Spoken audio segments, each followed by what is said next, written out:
Hello and welcome to the shop. This is Checkers, and I'm showing you that I took 7.5 inch blade from Harbor Freight,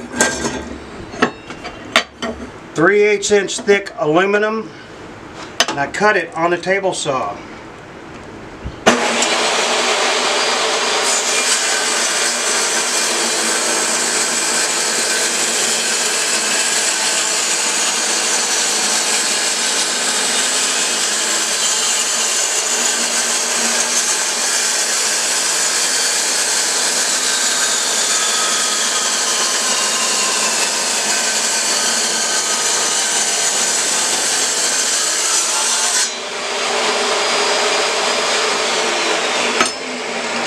Easy as pie.